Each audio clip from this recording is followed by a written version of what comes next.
Please turn it off.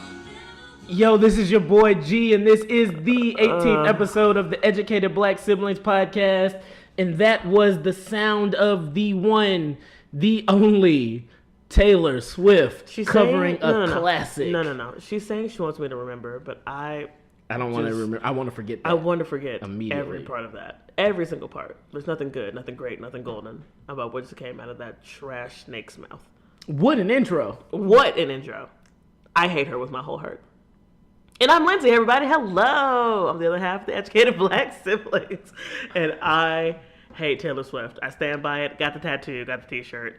How dare she feel like she can cover the greatness that is Earth, Wind, and Fire? Oh, we getting right to it. Oh, no. I don't have time to beat around the bush. We getting right to it. Especially when it comes to Satan. You have to stop him in his tracks. Get thee behind me, Taylor Swift. I will not let him devour the earth.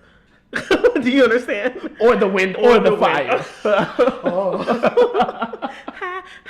I can't. She sounded really bad. Why did she do that? Who in her circle was like, yeah, Taylor? You know what you should cover? What? Earth, Wind, and Fire. You right. Fire. I refuse. What vocal coach gave her? She was like, no, Taylor, it's Bahia. But it's Bahia. Away. But yeah, it was pretty bad. And you know what's crazy? Is I'm going to be honest, I hadn't listened to it till just right now. And I saw the hate on Twitter. That was my first time hearing it. I saw the hate on Twitter, and I don't know about you, but in my head I was like, I'm sure the hate is warranted because it's Taylor Swift. Yeah. But listening to it, it's pretty bad. There should have been more hate. There was not an ample amount of hate. You guys are protesting Starbucks. This is what you should be protesting. Hashtag boycott Taylor Swift. They are taking our classics. Our classic. How? And saying Bahia. She pronounced every syllable in Bahia. And how dare she? Ooh, this is what I'm talking about. And then she want to go back to her fake country roots. You're from Philadelphia, Taylor. Is that not country? From Philly? West Philadelphia? Born and raised? Born and raised? On the playground is where you spend most of your That's days? where you literally were in the house next to Fresh Prince. Shut your mouth. Bahia. As I said, this is the 18th episode of the Educated Black Siblings podcast, and we are on one today. We're on a lot. We got a lot for y'all. It is 420. We're not on one of those, but we are on one. Happy 420, everybody out there. That's it. Yeah, that's it. That's all we got for you.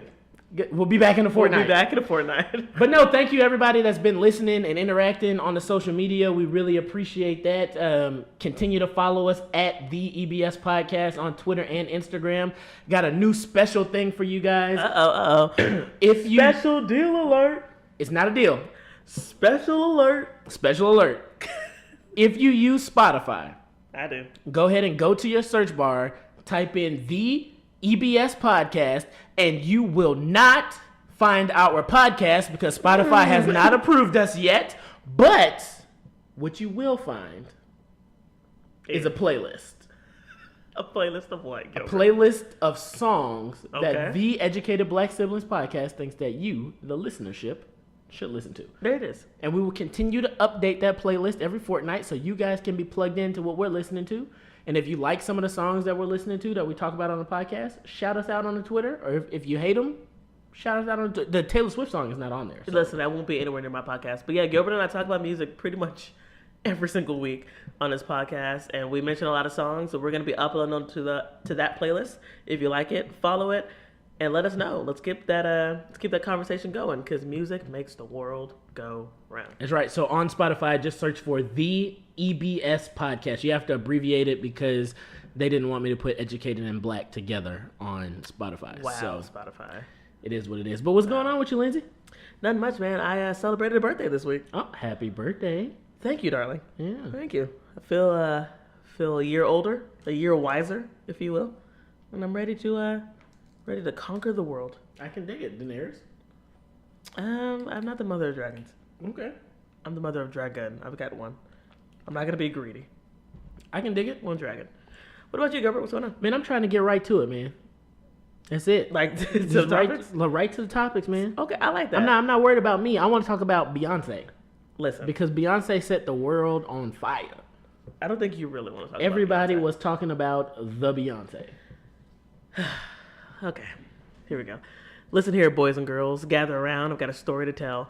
If you were not sitting down watching that phenomenal performance that the Queen Bee put on at Coachella, or I'm sorry, Beachella, what exactly were you doing? You missed the show of a lifetime. She had the lights. She had the cameras. She had the action. She had the dresses. She had the costumes. She had the dancers. She had the band. She had everything that there was to have.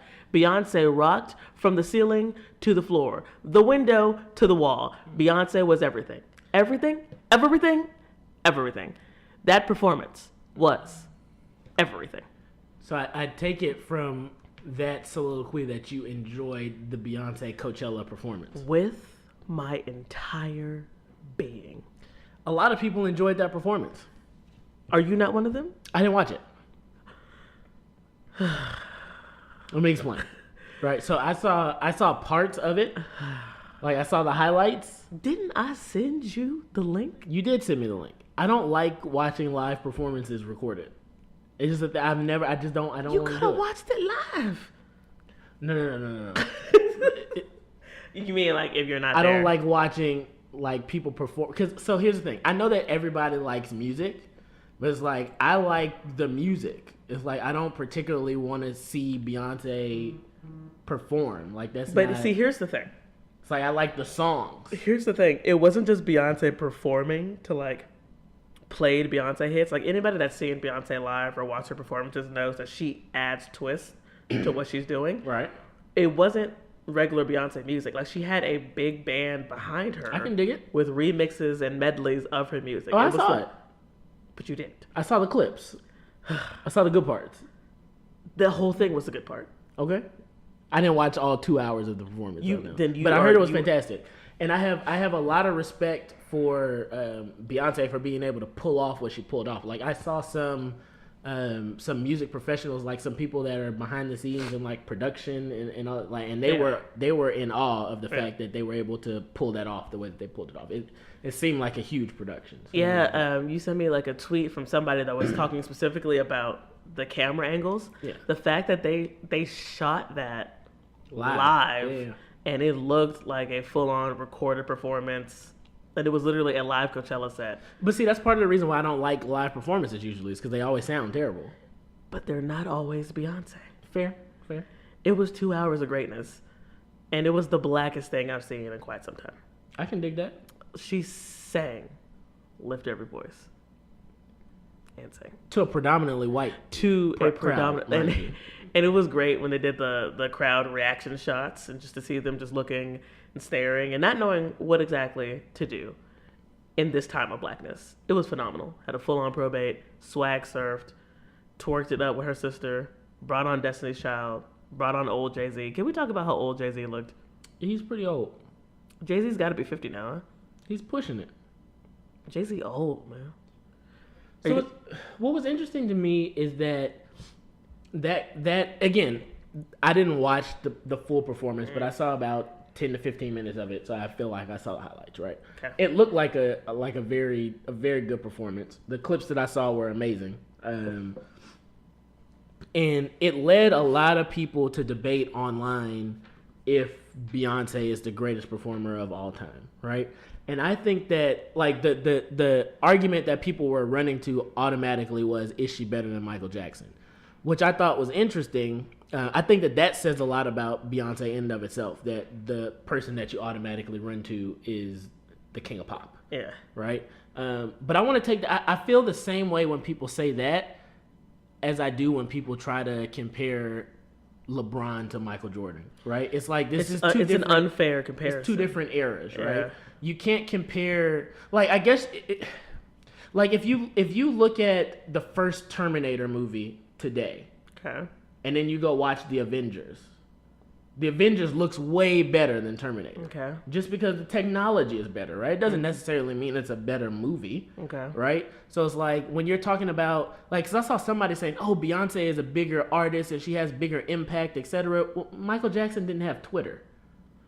I don't know what they're talking about. I feel like Michael's impact on the world was huge. It was, but I'm saying let's not do the cross-generational thing. The question I want to ask you, and we may be a little biased here. I'm not a Beehive. I like Beyonce, but I'm not like a Beyonce stan, right? But my question is, member of the Hive. Where does Beyonce fall just in our generation? She's 100% the greatest performer of our generation. Is she the greatest artist of our generation? I want to say yeah. She's a better artist than Kanye? Ooh. I mean, because I think so performer, I guess I'll give it to you, right? Because when you talk about performer, you're talking about her live show, her dancing, the fact that she apparently is actually singing while she's doing all these dance moves. She's got these grand stages and all that good stuff. So I get that, right? But I'm talking about just like artistry in general. You know what I mean? I think where does she rank? I think it depends on what you're considering artistry. So yeah, Kanye came with the new music and the new style of music and how rap is presented and his lyricism. But at the same time, so does Beyonce. Like if you look at Self-Titled and what she was able to do with that, and if you look at Lemonade and how she rolled that out and how she did those music videos and the way that she was so vulnerable on those songs, I just like she's in her own lane with a different type of artistry, just like Kanye was in his own lane. So I think I'm still gonna stand by that statement and say, yeah, I think she's the greatest artist of our generation. I can dig that. 100%. I can dig that. It was phenomenal. Go watch it if you haven't. So a lot of people were saying that this was like that concert was big for the black community in general. Yes. How do you feel about that? I 100% agree. I just, like it's not to be petty or anything, but 100% that performance was for blackness. It was for black people. And what's crazy is how many layers. Not gonna say how many layers of black, like we're not an onion, but it's like so many Aren't different. We are as a people, but there were so many different layers that you honestly couldn't understand the greatness of her performance if you weren't at a certain level of not the blackness, but if you didn't understand a certain level, if you weren't a part of the culture. Yeah, right. So from like the HBCU like big band and having the dancers and the majorettes, to having a full probate. In the middle of her performance, but not just that, and like lift every voice and sing, which is big. But then, and I know a lot of people get big mad when she does this, but then I felt even better to go to that next level where she's playing like that second line music, and you can hear hints of that in the music at the end. It's like, oh, that's a whole nother level, a whole different culture that she's roping in. And it's like, I just feel like there's so many different levels that if you aren't exposed to that culture, if you don't know that culture, you can't even appreciate the greatness that Beyonce is, right? For what she did. And side note about that, I am sick and tired of hearing people bash on Beyonce for quote unquote culture vulturing and cultural appropriation from New Orleans, second line and bounce music and whatever else. First off, shut your mouth. It's okay. Artists borrow and appreciate from other artists all the time. Don't act like she didn't give props to the people she's giving props to. Big Frida was on her formation mix, so I don't want to hear that nonsense. Second off, she's Creole. Her mom is from Louisiana. It's your boy. So what the problem is? What the problem? Tell me, please. I've been waiting. Somebody let me know. So that's a side note. But I think 100%, I don't know, just Beyonce and her sister, to be real, in the last 3 years, like they have both made me feel as a black woman, have made me search myself and feel more in touch with my blackness because of the art that they're putting out. So I think 100% she's done greatness for the black culture. But who bit her? Bruh, I'm not doing this with you. I'm just wondering who bit her. I refuse to read anything about that story, and I'm going to keep it that way. So Tiffany Haddish, she's got a new show with Tracy Morgan on TV now. Is she on that show with Tracy? Yeah, okay. She's a co-star. So she's been doing her rounds on like the late night circuit or whatever. She's still pushing like this who bit Beyonce story. Okay. And it's like Jimmy Fallon brings it up casually like he did it on accident, but we know that they discuss these questions before they go on, right? Okay. So that there was that whole thing where everybody's like, oh, Tiffany better be quiet. And then Beyonce, she had the line and take the top off in Maybach where she was like, I'm going to make these chicks sign an NDA. Mm-hmm. And watching Tiffany Haddish's Jimmy Fallon interview made me realize. What'd you realize, Bill? That's not this Who Bit Beyonce story is not an accident. Like, we keep playing like, oh, Tiffany Haddish is so ratchet and she's just down to earth and she just let that slip and Beyonce's never gonna let them in. She cleared that with Beyonce before she did it. Because Beyonce's persona is so well manicured that there's no way that Tiffany Haddish is going from show to show to show telling a story that Beyonce doesn't want her to tell. Fair. You don't like if Beyonce wanted her to stop going around talking about who bit her, don't you think that would have been nipped in the bud real quick? Fair. Like Beyonce shot 10 videos 10 in downtown New Orleans and nobody knew. 10. You know what I mean? I mean, she did the same thing for Self-Titled. So I'm just saying. I don't know. This might be a hot take. I don't know. I'm not here for Tiffany Haddish. What? She's funny. Well, I didn't see Girls Trip. I've seen interviews with her, and I get that she's like personable, but I'm not. I don't get it. I don't get it. She's not for me. I'm gonna show you some stand up from Tiffany Haddish, and then I haven't seen Girls Trip either, so let's not talk about it. Let's watch Girls Trip, and then let's come back and talk about it. Okay. Because we haven't seen that movie. Fair. So I'm not gonna. I haven't really gone to the movies a lot at all lately. I have. I recently, last weekend, actually saw A Quiet Place. You saw A Quiet Place? I did. Was it good? I did. So first off, I love me some Jim from The Office, or John Krasinski, or whatever his name is, and his wife, Emily Blunt. I thought that movie was fantastic. It was very interesting. So I'm not a scary movie person. I love thrillers, not a scary movie person. So if I do see some sort of thriller / horror film, I have to go to the theater and I have to go see it with other people just so I can feel safe. A Quiet Place was a unique experience because, and this isn't giving anything away, but the premise of the movie is that there are creatures that are attracted to sound. Okay. And they like attack people because they're attracted to sound, right? So the movie itself is quiet, and you're in a constant state of quiet, and that's what builds the tension. So it's crazy. If you haven't seen that movie, I suggest that you go and see it in theaters, but be very mindful of what time of day you go see it. So I happened to go at the perfect time. Like I went at like 6 p.m. So it was like the perfect time where the theater was still full, but it wasn't like ratchet kids and like people that want to cause a scene in the theater. And it was just like this weird thing where we all entered in on this agreement of we're going to be silent during this movie to enjoy it. And it like enhanced the tension and the anxiety that you felt during the movie. It made it better. I thoroughly enjoyed that movie. So I haven't seen the movie itself, but I saw some conversation about it online that it kind of piqued my interest. Okay. In that, this is going to sound unrelated, but it's related. It kind of throws me off sometimes when you talk about, we talk about gay rights and the black struggle and feminism, right? Like those are in elite or immigration, right? Those are the top 4 struggles that we kind of talk about, right? Yeah. But it threw me off to see some individuals from the deaf community that were chiming in about this particular movie. Because apparently this movie has subtitles in it. Yes. So what tripped me out, and there's a young lady that speaks sign language in the movie, if I'm correct, right? Yes. And they have subtitles for her, right? Yes. So I saw a deaf person on my Twitter feed that was posting, and she said, this movie is the perfect example that we needed to show that putting subtitles on movies does not take away from your enjoyment of the movie.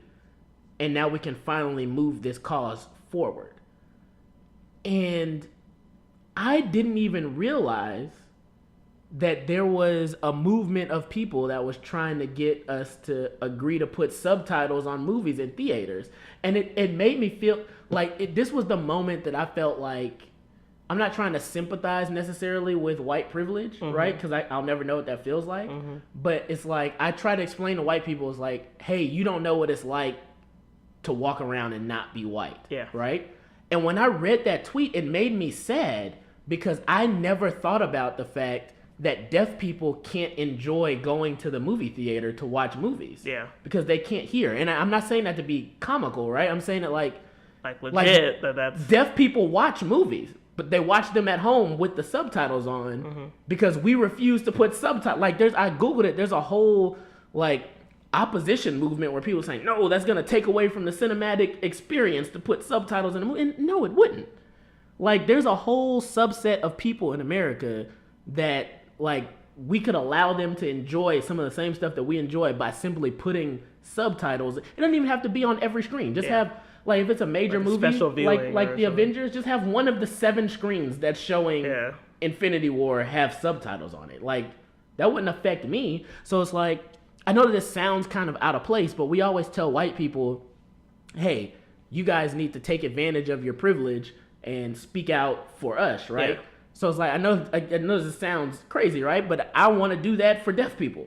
It's like, hey, I know that you guys might have never thought about this, but if anybody's ever talking about this or you see something on Twitter, like, retweet that, right? Like, it does, or you tell me if I'm tripping, right? Because to me, I wouldn't care if there were subtitles in the movie. That doesn't take away from the movie for me. I had a very similar experience. I can't remember which rapper it was, but it was like, this went viral. There was a rapper that was in the middle of his set, and there was this lady that was to the side of the stage that was going in doing sign language.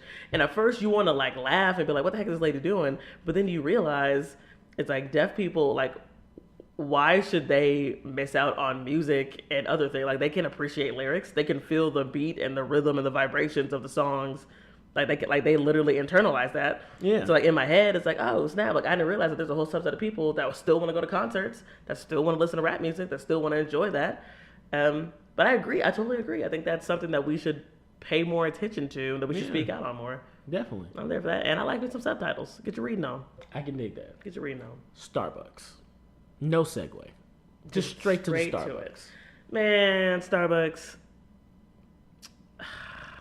So it's not cool, man. I'm sure you guys know what happened, but there are 2 African-American blacks. Two blacks go into a Starbucks. They do what everybody does in Starbucks. They sit down. And sits. That's the thing. Who hasn't done that before? Like, everybody. Like, who hasn't walked into Starbucks and been like, I'm about to use this Wi-Fi real quick? The camera says they walked into Starbucks at 4:35 and the police were called at 4:37. I cannot. So, I, like, literally what?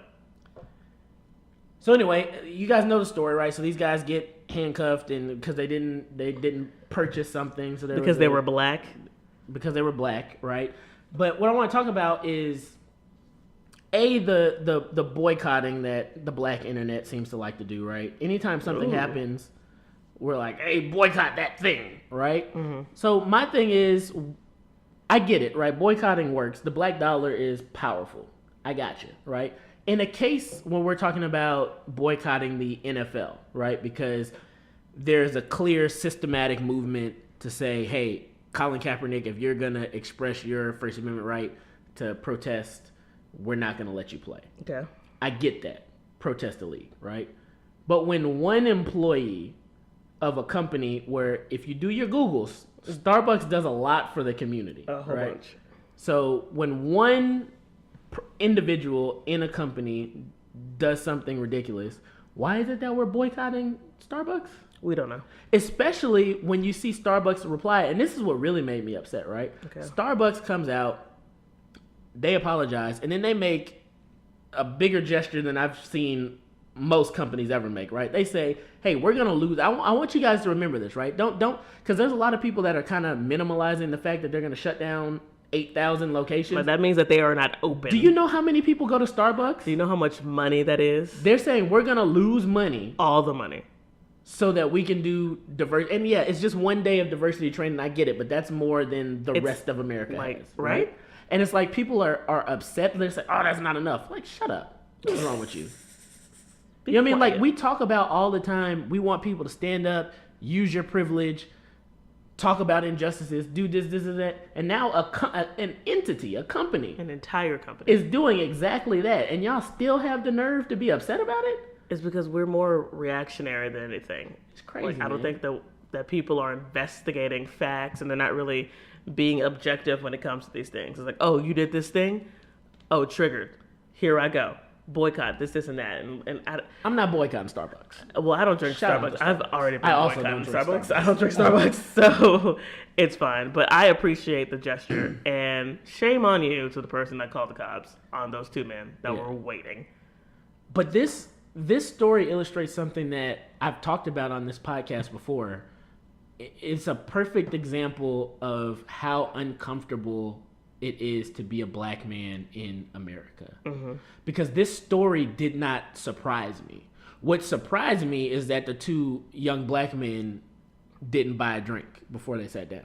And I'm not just to assimilate. To and this is not victim blaming of any way, shape, or form. I'm not saying that because people go in Starbucks and don't buy drinks all the time. Mm-hmm. But when I walk into a Starbucks, the first thing that I think is that, because I go to Starbucks, I do real estate, right? So I'll go to Starbucks to meet clients, exactly what these two young men were doing. Mm-hmm. And I legitimately say to myself, hey, they might think, they might feel away if I don't go by. And I feel like everybody doesn't have to do that, right? So I feel like for me, this just made me even more uncomfortable because I'm like, see what happens if I don't buy a drink? See, we have to. Yeah, so, I mean, I think that's crazy. And what really trips me out is that you agree that it's ridiculous that sort of thing is happening to black men, right? Yes. To black people in general, right? This, right now, this moment in time that we're living in. Here we are. This is the best that it's ever been for us. Ain't that something? Isn't that funny? It's not funny, but it's just crazy to put in perspective, right? It's like right now in America, this is the best time that it has ever been to be a minority in America. I just think, like I said, it's easy to get upset. It's easy to get mad at what's going on. And we should get mad. And we should get upset. And we should speak out. But let's just realize how much social media, and we do now. I've never heard it called the Bucks. The Bucks, man, the Bucks. But yeah, segueing to a sadder story. I wanted to say, speaking of porn, I'm out for the homies, but I don't want to. I'm not trying to make light of the situation, right? Because somebody actually lost their life, right? But have you kept up with the Southwest Airlines incident? I briefly touched on it, but can you recap me and the people real quick? Yeah, so again, condolences and God bless the dead for the young lady that lost her life, right? But there was a Southwest Airlines incident, right? One of the engines malfunctioned mid-flight, caught on fire, fan blade or some sort of debris breached one of the windows of the airplane, and a passenger on the airplane was actually sucked out of the window. My God, that's my nightmare. Which is insane. My actual nightmare. Right? That's just bananas. But the one positive thing, again, somebody lost their life, so it's not a positive story, right? Yeah. But the one positive thing that came out of the story is just the fact that everybody on the flight didn't lose their life. Yeah. And it's like that. They released the dispatch conversation that the pilot had with air traffic control, and my God, like she was incredibly calm like the entire time. And I'm not gonna play the clip, but like she calls in and she says, "Hey, we're gonna need to make an emergency landing, and I need you to have medical there." And then the lady on the other end of the phone says, "Well, I mean, is the plane on fire?" And the pilot, like she's talking about coffee, right? She says, "No, it's not on fire, but part of it is missing. I can't. There's a hole in the window. I will not. Somebody went through. I will not. We need to land this plane. I cannot." And I'm just like, man, like Madam. So I mean, shout out to her just for having the wherewithal to remain calm, and to be able to land that plane. But this whole situation kind of brought up something for me that I think is one of the dark sides of social media in the time that we live in. Okay. Is this weird, morbid curiosity that people have, right? So I'm sitting in a room with some people, and this lady pulls up a video. Apparently somebody was shooting video while they're on the plane, and we're talking about the situation. I'm saying just what I just said. I was like, "Oh man, the pilot is amazing." And she goes, "Oh, here's a video. Let's see if we can see the lady get sucked out of the plane." Wow. And I said, she proceeded to play the video, right? And we didn't get to that part, but like somebody goes, "Oh man, I thought we were gonna get to see it." It's like, you thought you were going to get to see somebody lose their life? Like, that's bananas. We're so desensitized to all these things.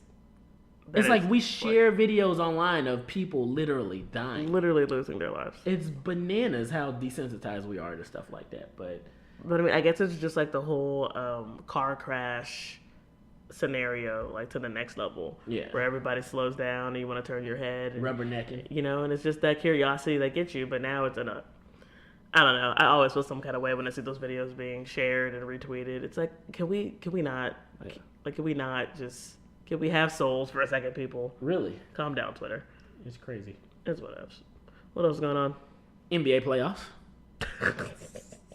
You asked me what else is going on. And that is what else is going on. The NBA playoffs are happening right now. They are. They're actually really good. The New Orleans Pelicans are up 3-2-0. Go ahead, pals. Did you say 3-2-0? 3-2-0. T-O. Yes. 0. 3-0. I was like, that's too many numbers. They haven't played that many games. Yes. I've been watching So I've watched all the Cavs games, and I've watched the 76ers. Can we talk about the Cavs real quick? Yes, we can. LeBron is a solid 56 years old and is still out here balling like he's 23. Definitely looked. His hairline is 56. His hairline has been that way since he was 7 years old. But I just watched LeBron shoot a three in somebody's face, go back on defense, create a stop on defense, came back and shot another three in somebody's face. And I don't think another member of the Cavs touched the ball. LeBron is great, man. I think we need to stop for a second and realize the greatness that we are actually a part of with LeBron. It's the same thing with Beyonce, and it's the same thing as everything else. Like, for some reason, people in our age can't actually appreciate the greatness of something without comparing that person to their predecessors. And I think that's ridiculous. Like you can't. If I say, "Oh man, LeBron is amazing," somebody's gonna be like, "Oh, but he ain't Jordan though." Yeah, you're right. He's better than Jordan. He's not Jordan. Oh, yes. Is that how you feel? It's a function of both time and the physical specimen that he is.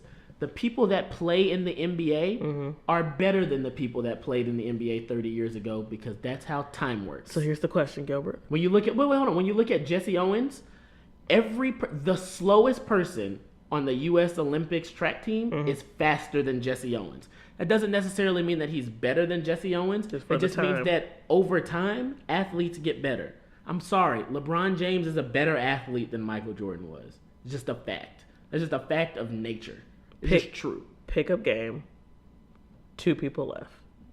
LeBron James, Kobe Bryant.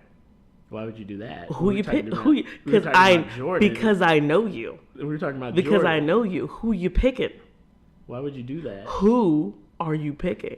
You want to know who I'm picking? Tell me. I'm picking Azura Stevens, just like the Dallas Wings did in the first round of the WNBA draft last week. God. Shout out to the Wings. The WNBA season kicks off on May 18th.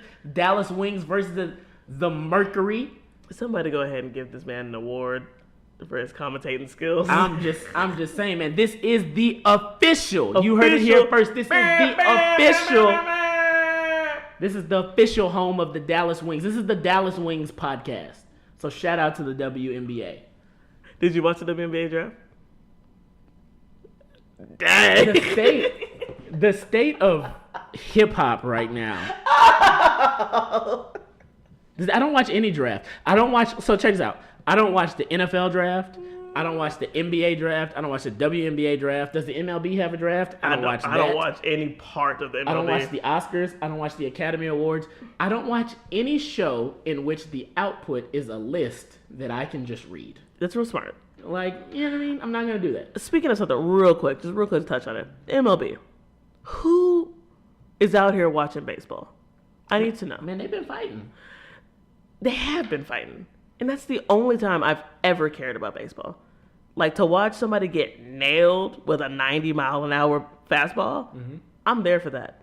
But every single time they show these, I'm there for it. But every time they show these clips, I look at the seats, home runs, into empty seats. Yeah. How is baseball still a thing? It's American pastime. Is it, though? It says American is apple pie. And you know what? I don't like apple pie either. You don't like apple pie? No. You're not American. Fair.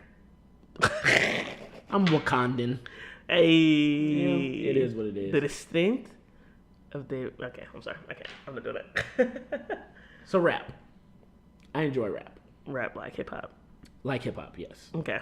I thought that last year was one of the best years in my memory of hip-hop, just in terms of the releases that came out. Well, this last week has been... This year is about to try to top it. Like rap I feel like we're in a golden age of rap right now. Like, Kendrick Lamar just won a Pulitzer. Yeah, he did. I didn't even know that was a thing that could happen. I didn't either, but I feel... So I was super excited for Kendrick. A lot of y'all don't know what a Pulitzer is, by the way. And that made me laugh. But they said, what? I was super excited for Kendrick, but then in my head, I was like, I feel like To Pimp a Butterfly was more deserving of a Pulitzer than Damn. But that's just me. Is that a wrong assessment to make?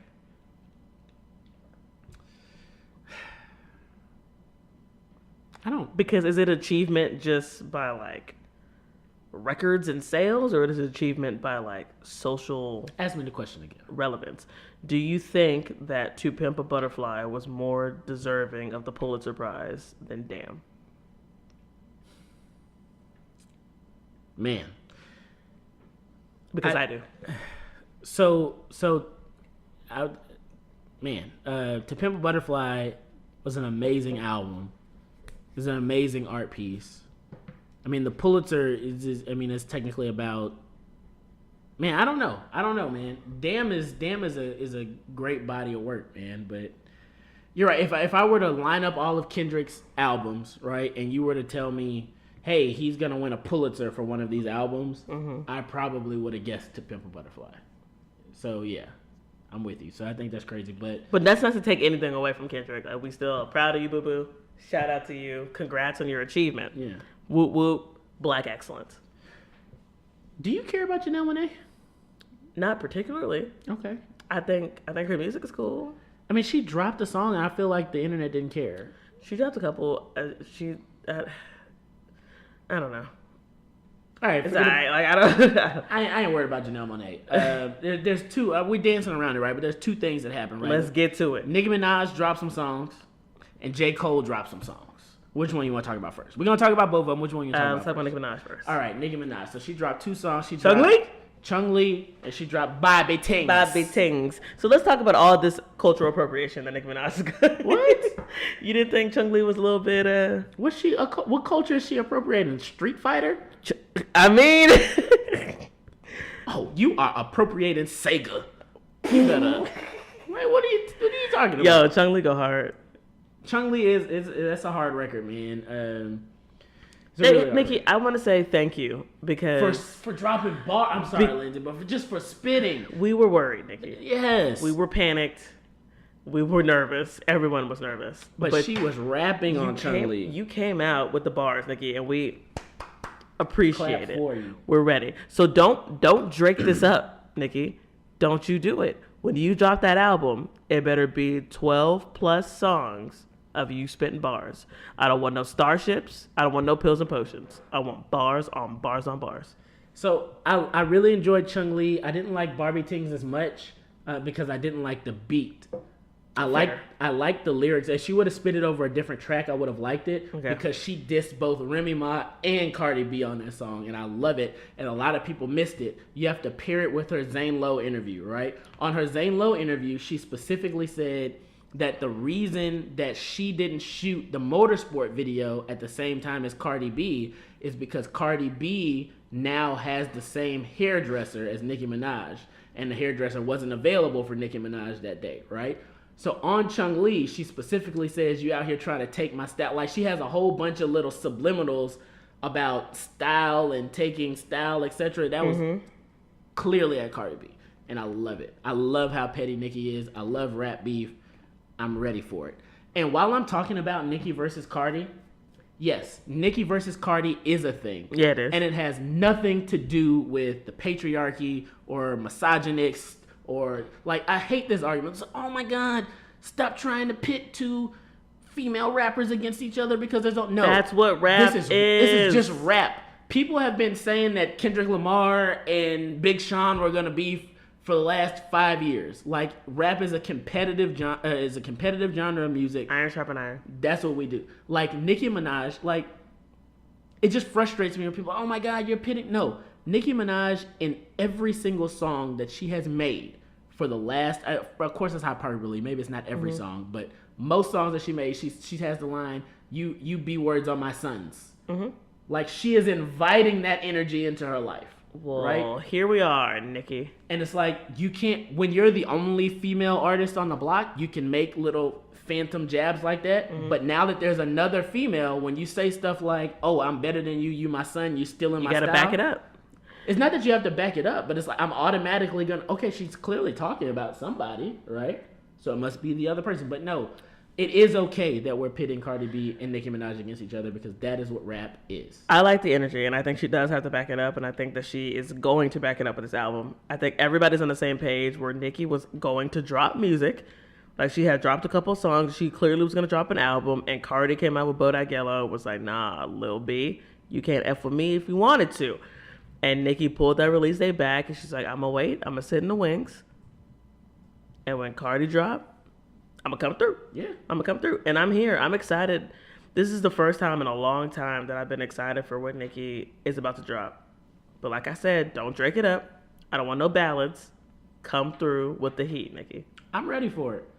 Come. And so one thing that I noticed, or not that I noticed, so when Motorsport dropped, there was a lot of controversy about how that song was created. Okay. And this guy named DJ Academics went on his show, Everyday Struggle, and he said, no, somebody called me and said that Nicki had that verse first, and she was dissing Cardi on it, and then Cardi got it and threw a fit at the record label and made her change her verse. And everybody's like, no, that's not true, etc., etc., etc. And then Nicki came out and said, no, I got the song first. And everybody's like, no, Nicki's lying. Well, the original song leaked. There it is.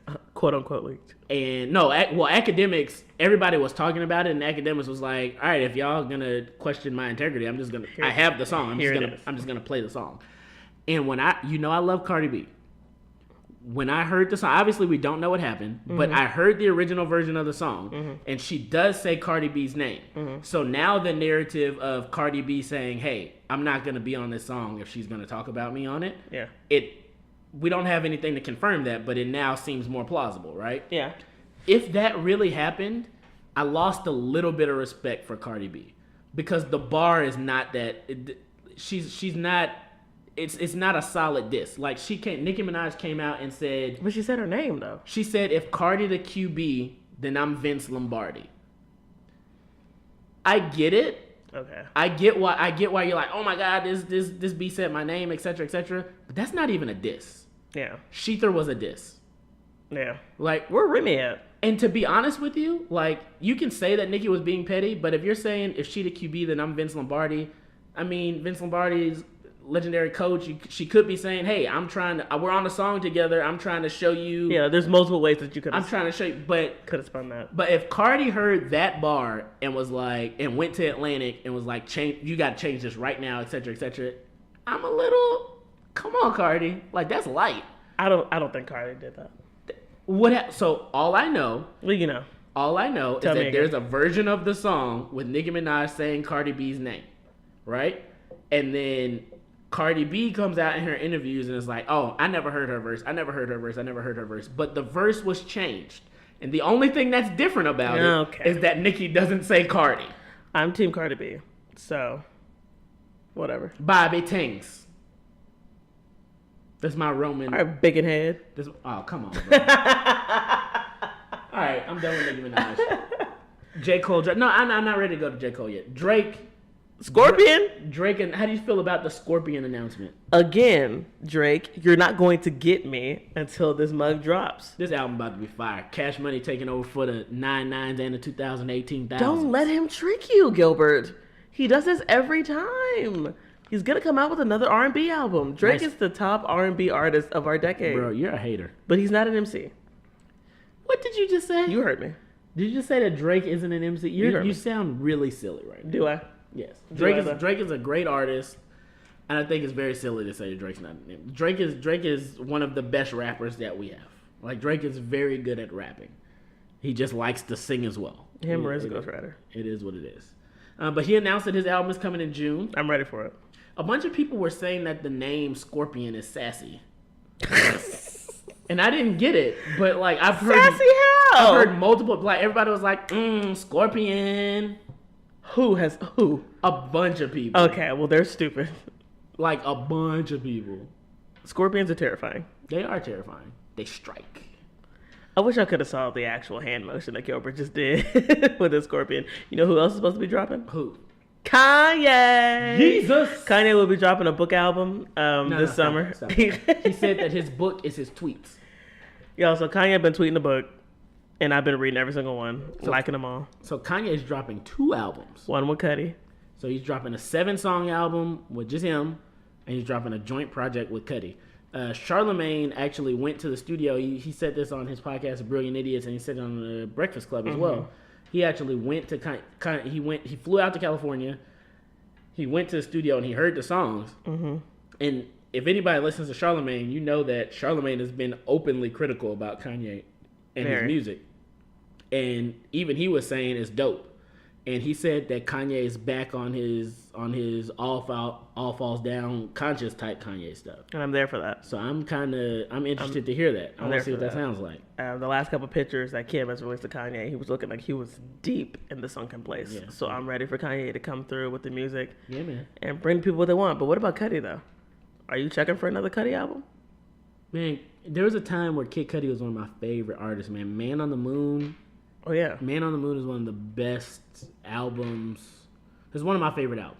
It's one of my favorite albums. His last effort I didn't like too much. What was that? It's Man on the Moon 2. But yeah, I'm always checking for new Cudi, especially if he's working with Ye. Like, because they had a falling out at one time. But if he's working with Ye, I mean, Cudi was, people don't like to say this, but Cudi was responsible for 808s and Heartbreaks. Yeah. Like, that's his sound, right? So I'm there for Kanye and Cudi. I was there for Cudi until I saw that Facebook video of him doing like judo. I haven't seen that. Are you sure that wasn't Lupe Fiasco? Oh, was that Lupe? It was probably Lupe. Dang. I don't know where Cudi been then. You tripping, bro. I don't know where. Let's get to this J. Cole, man. So J. Cole dropped an album called KOD. Could mean several different things. Well, he said what they meant. Yeah, he said, what was it? Was Kids on Drugs? Kids on Drugs, King Overdose. And then there was one more. Killing Our Demons. Killing Our Demons. Yeah. That's right. What'd you think of that? So it was a short album. It was about 40 minutes long. I'm cool with that. That's what I need. Short, digestible. Yeah. Let me knock it out of my car real quick. I've listened to it all day. I listened to it at least... Must be nice. At least 5 times. Some of us out here teaching and stuff. What'd you think? Man, I really, really enjoyed it. I need to live with it a little bit more before I give it an official review. Like... I got my 5-star rating, but man, first of all, I'm a Cole fan. I've been a Cole fan since the mixtapes, but I really enjoyed it, man. I did not like his last album, so this one was.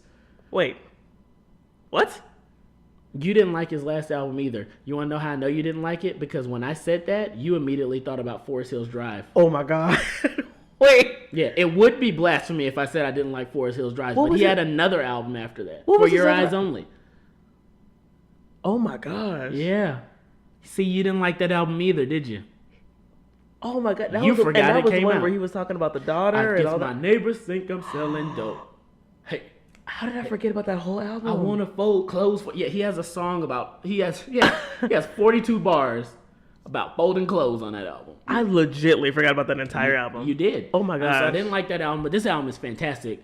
From the production to the lyrics to the artwork, all of it, to the theme, to him being Big Brother conscious, coming through, talking about taxes, to the outro where he was getting that little pump, coming through with his TED talk. Yeah, like it was very good, man. I really enjoyed it. Like I said, I need to live with it a little bit more, but. It knocks, man. I really enjoy. I feel like because he's in Jay-Z's camp, this album. Just rock with me for a second. It's gonna feel like a stretch, but I feel like this album is his 444, in that J. Cole is always talking about something, but it feels like on this album he had a message. Okay. Like he was trying to say something, just like Jay was trying to say.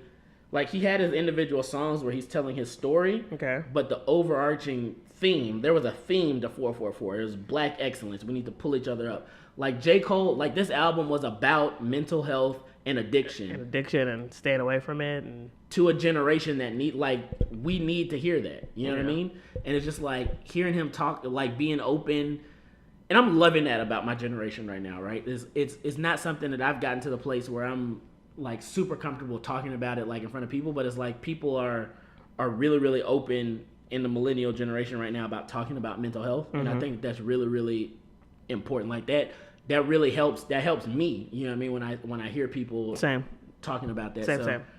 Anyway, so he has songs where he's talking about self-medicating versus meditation versus, and it's like it wasn't a super preachy album. It's like he was talking about it, but he was talking about it in a sense where he's like, hey, this is what I was. This is my experience. With. This is, or here is this point of view from this woman that's gone through this or something like. Exactly. Like he does it in a way that's palatable, that you can take it, that you understand, that you get the message, but it's not preachy at you.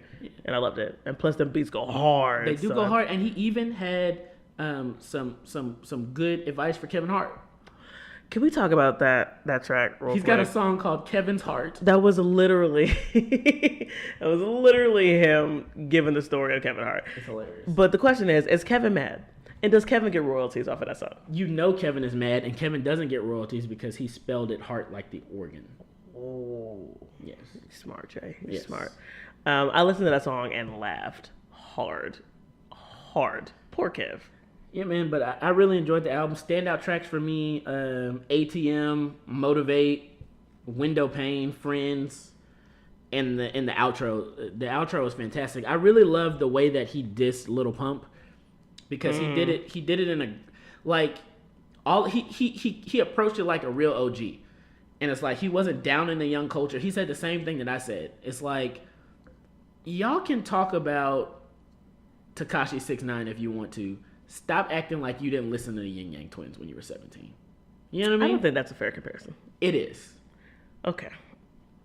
Like it's just crunk music that they're just having fun.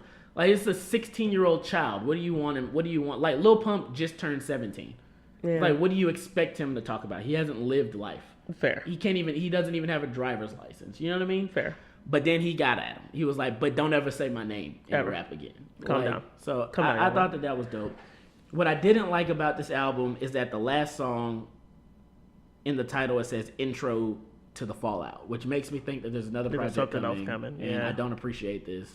You don't like that he's bringing more music? No, I don't like I just want to enjoy the music that I've got. Now I'm thinking, where's the next one? No, you can just enjoy this. I thoroughly enjoyed J. Cole. I thought it was fantastic. I'm big on production and how sonically an album sounds, and I thoroughly enjoyed this one. I feel like the first quarter, if you will, of this song, I feel like it had like an almost like 90s hip hop vibe to it, like the way that it was bouncing, and that was reminiscent of that, and I thoroughly enjoyed that.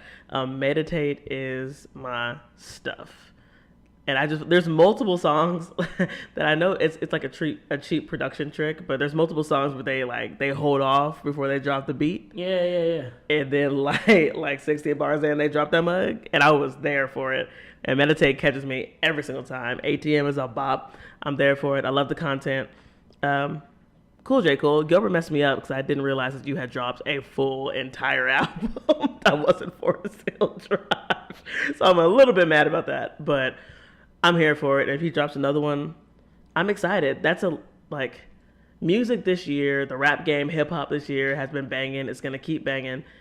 I'm ready. And we didn't even mention that Lil Wayne is also supposed to be dropping something. Man, that's going to be dope. Right? It's going to be a hot summer. This is going to be a fantastic summer, and I'm ready. And I've still been bouncing to Drake's new single. So I just had to look something up. So I want to say this, but before we leave J. Cole, right? Because I do want to get back to Drake. But before we leave J. Cole, if you like J. Cole, you're gonna like this album. If you don't like J. Cole, just have a seat for the next 48 hours. It's like I hate these people that is like, oh, all these J. Cole fans out here thinking that this is the greatest album in the world. Get 'em. Yes, because we're J. Cole fans. There it is. Like, that's what fans do. Tell them. And I'm tired of people on the internet, every time an artist drops a thing, there's all these subliminal messages to the fans of that. It's like, oh, I guess y'all just think Beyonce is God again. It's like, yes, did you watch the concert? Right, were you there? It's like, these people love Beyonce. Say it again. For the people in the back, Gilbert. It's just ridiculous to me. Like, yes, for the next 48 hours, J. Cole fans are going to be talking about this album, dissecting this album, talking about how deep this album is because we're J. Cole fans. That's what we do. But J. Cole, I need to give J. Cole a whole different round of props because I just looked up I hadn't had time to do it. It's only been out for, 18 hours? Yeah. So I hadn't been able to look this up yet. J. Cole produced every song on this album. Yeah, he did. Except for Kevin's Heart, which is hilarious. Like, J. Cole is... Production credits. We have to start having a different conversation about J. Cole pretty soon. Right? As far as, like, what tier he falls into? Or so, J. Cole is one of the best rappers that we have. Okay. Period. Like, when J. Cole is... Even on the album that I didn't like, J. Cole can rap. Yeah. J. Cole is... Argue me down about this. J. Cole is the best storyteller that we have in rap right now. Like, J. Cole tells stories better than anybody else in rap right now. Okay. Period. Right? And he's producing his own beats. Triple threat. Like, we got to start having a conversation about J. Cole here pretty soon. Like, this album, I don't think is classic. It's not an instant classic. I think we got to let it live. But part of what is great about this album is that he's specifically talking to this moment in time. Like, the issues that he's talking about on this album, like the glamorization of drug use and addiction and all that, like, that's something very, very specific to right now. So I'm really curious to see how this album ages. And I really want to see if I'm going to pick this album back up 2 weeks from now, 3 weeks from now, and listen to it again, right? That's how you tell if it's really a classic, if it has replay value. But we're going to have a conversation about J. Cole, because Forest Hills Drive is a classic. Mm-hmm. You know what I mean?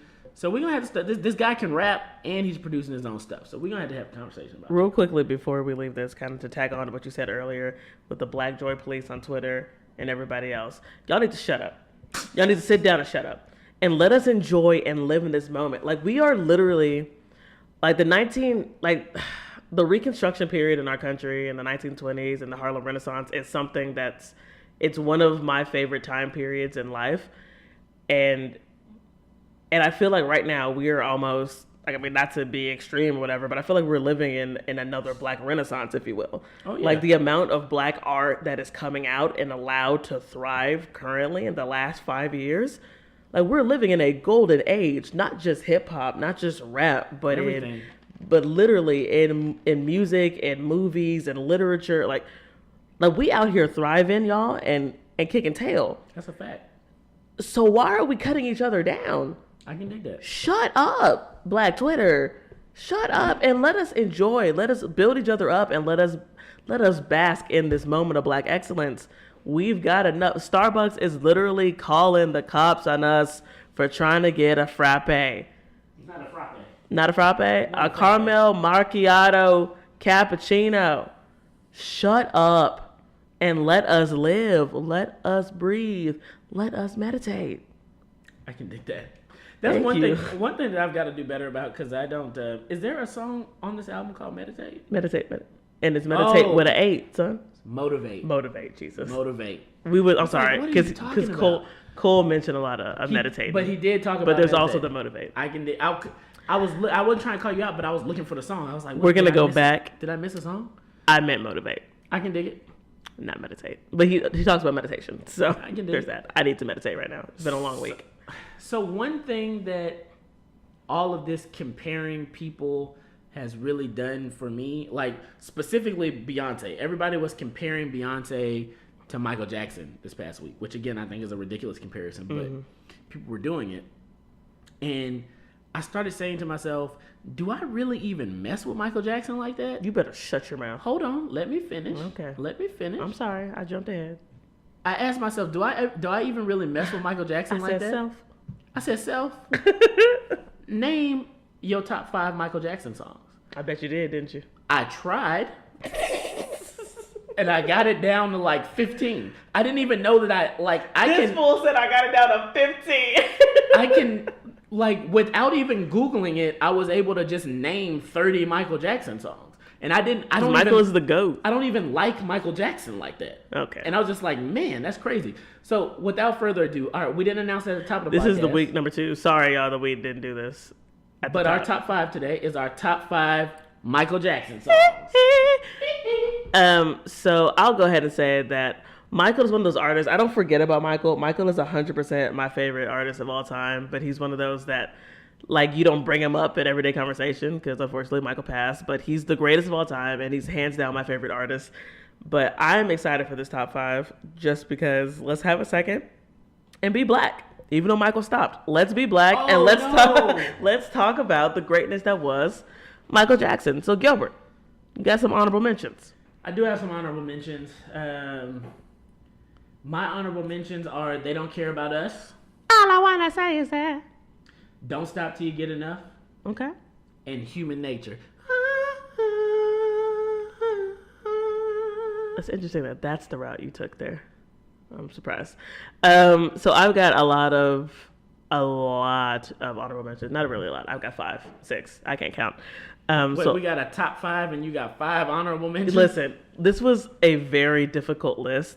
And I want to go ahead and say that just because the majority of my top 5 or all my top 5 are going to be number 1 singles, Michael had nothing but hits. So it's hard to like just have like deep cuts on this, but No Michael Jackson album cuts, huh? Right. But Leave Me Alone. Just leave me alone.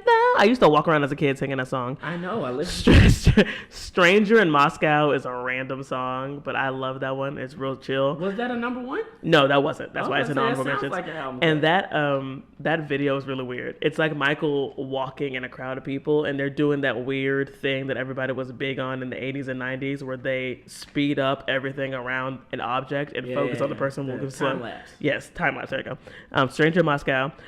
Surprisingly, Thriller is in my honorable mentions. So there's that.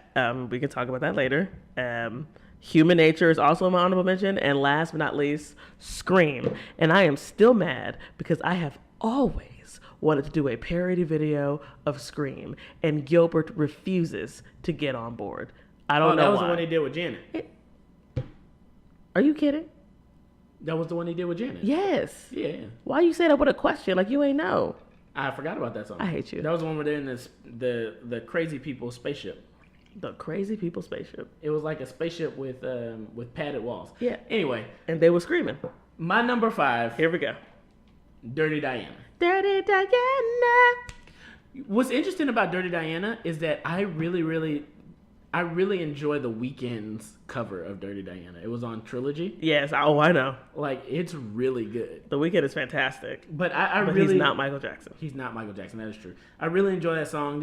I don't really have a lot of explanation for any of the songs on my top 5. You're just going to say it and let them live. The reason that they're in my top 5 is because I love them and they're amazing. Fight me.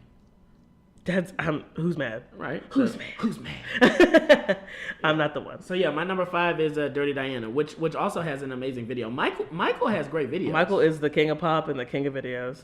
And he was at a time where videos weren't popping like that. Like Thriller was or is the most expensive movie video of all time, I think. It doesn't matter. All right, so my number 5 is Smooth Criminal by Michael Jackson. Yes, it is. Annie, are you okay? Which didn't even have a video. It had a 3-minute movie. This fool was putting out movies, and I used to watch that every single time. Smooth Criminal, fantastic. Everybody knows the words. Everybody tried at one point in your living room to do the lean that Michael did and almost busted your face open. Don't act like you didn't. Smooth Criminal is everything. You've been hit by. You've been struck by. It's gonna be a lot of singing. Listen, because what else could we do? It's Michael. Because I don't know. I tried to stop playing songs on the podcast because I keep getting copyright letters from people coming for their money. Universal, thank you very much. This is my least favorite record label, but anyway, it is what it is. I'm just playing Universal. I love you guys. If you guys want to sign the podcast, go ahead and do that. So my number 4 is The Way You Make Me Feel. Yes. Because it's a bop. It is a bop. The Way You Make Me Feel, like I work downtown, right? The Way You Make Me Feel is a great song to just walk downtown on a sunny day too. Mm-hmm. Like it's just, that song just makes me feel good inside. I love it. You know what's interesting about The Way You Make Me Feel though? It is the Creepers' national anthem. So that video. How you figure that? You have to watch Michael's videos to get like a deeper context. This girl is walking home Like, this is like literally a lady in a dress and in heels walking home, and Michael and his boys are standing in an alley watching her walk, and Michael starts following her, and is literally like creeping on her in this back alley. So literally, I've always loved that song, but then it's like, Michael, you were low key doing the most, but it's fine. The Way You Make Me Feel, huzzah. Okay, so my number 4 was actually Gilbert's number 5, and that's Dirty Diana. Yes, Lord. That song is everything. It's grimy. It's beautiful. I love that a lot of times, because of other stuff going on in Michael's personal life and him being crazy or whatever, like, we forget that Michael was, like, legit, like, a sex symbol at this time. But I love the fact that he's talking about groupies doing the most with him. Like, I think that's phenomenal. But Mike I actually was a sex symbol until he died. Period. Well, there it is. But there's actually, we didn't plan this, but it just so happened. But today, on this day 30 years ago, Michael Jackson released Dirty Diana, which was written and composed solely by Michael from the Bad album. And this song made history by becoming the 5th #1 single from the Bad album, the record for the most #1 hits ever on a single album. So we didn't plan that out, but on this day 30 years ago, Dirty Diana was released. And I felt like I should go ahead and put that out there. I can dig that. But Dirty Diana, it's fantastic. And I've always loved in songs, I feel like less is more if you're able to do that. So I've always loved like that sultry bass line. I just love it. No, all right, whatever. What's your number 3? My number 3 is You Rock My World. With Chris Tucker in that Yes, that video is fantastic. Yes. That video is fantastic. Wait, do I like that video or do I like that song? I feel like this has been, we should have done the top 5 Michael Jackson videos. Maybe we should have. That we'll have to do that on another podcast. Fair. But yeah, You Rock My World is my, that's my number 3. I'm there for that.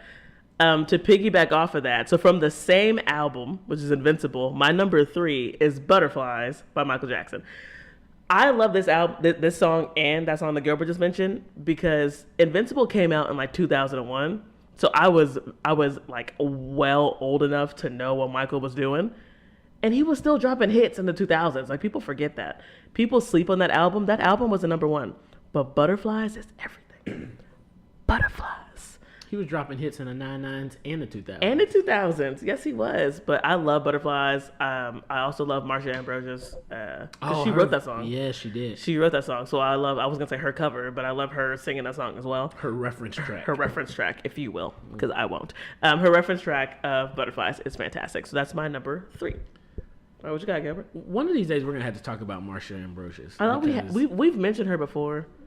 But she's everything. Not gonna do it in the top 5, but she's fantastic. You should also watch her Breakfast Club interview. Both of them. The most recent one where she's like going in about Floetry, though. Yeah. All right, what's your number 2? My number 2 is Remember the Time. Oh my gosh, that's my number 2. So let's just go for it. I have to ask the same question again. Do I like this song or do I like the video?